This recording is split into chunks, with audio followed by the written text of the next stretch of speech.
द्वितीय अध्याय। कथा प्रारंभ होते है, सुनो वीर हनुमान, रामा सुनो वीर हनुमान। आसन लीजिए प्रेम का, विराजी कृपा निधान, सियावर राम जय जय राम, मेरे प्रभु राम सीताराम। तो आज हम करेंगे द्वितीय अध्याय की कथा। कल प्रथम अध्याय की कथा सुनी आप सबने, उसके बाद होगी कल तृतीय अध्याय की कथा।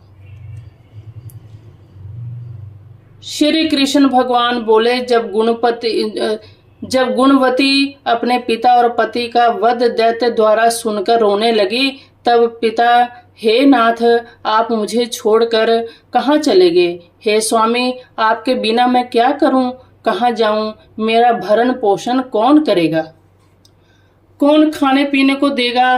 और मैं काम काज में चतुर भी नहीं हूँ, तुम्हारे बिना अनाथ हूँ। अब मैं किसकी शरण में लूं?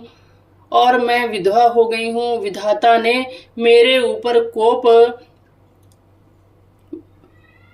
का मेरे ऊपर कोप हुआ है, मैं कैसे जिंदा रहूं? श्री कृष्ण बोले, हे, इस तरह विलाप करती हुई केले के पत्ते के समान कांपती हुई पछाड़ खाकर गिर पड़ी।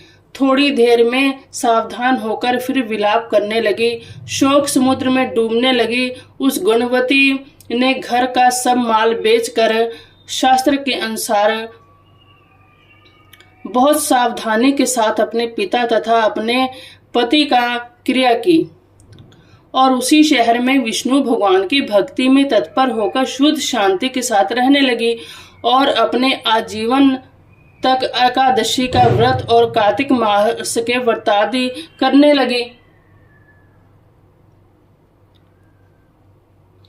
हे कांते, ये दोनों व्रत मुझे अत्यंत प्यारे हैं।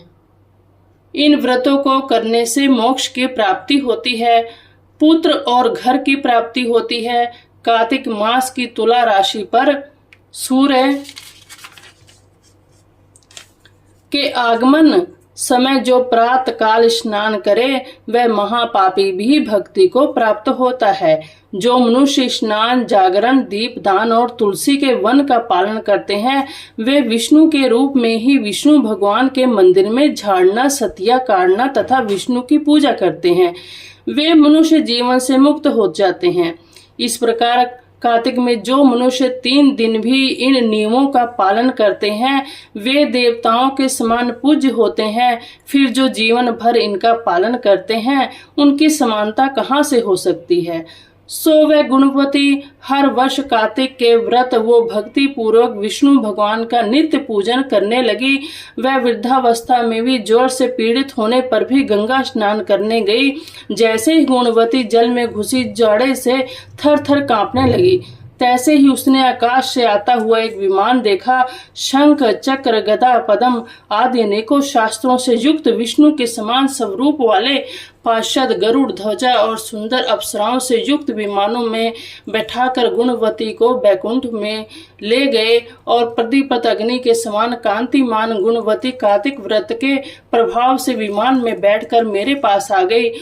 जब ब्रह्मादि देवताओं की प्रार्थना से मैं पृथ्वी पर अवतरित हुआ, तब वे गण भी मेरे साथ आए। सो हे कामनी, वह सब मेरे ही यादव हैं और तुम्हारे पिता देव शर्मा इस जन्म में भी सत्राजित हुए और तुम्हारा पति चंद्र शर्मा अक्रूर हुआ। हे कांते, तुम वह गुणवती हो और कार्तिक स्नान के प्रभाव से ही तुम मुझे अति प्रिय हो। तुमने मेरे मंदिर के सामने तुलसी का बगीचा लगाया, सो यह कलव वृक्ष तुम्हारे आंगन में हुआ।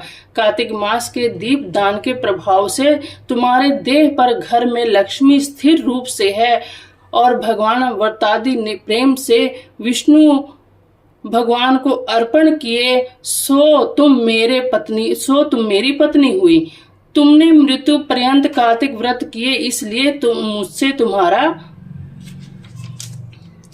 वियोग नहीं होगा।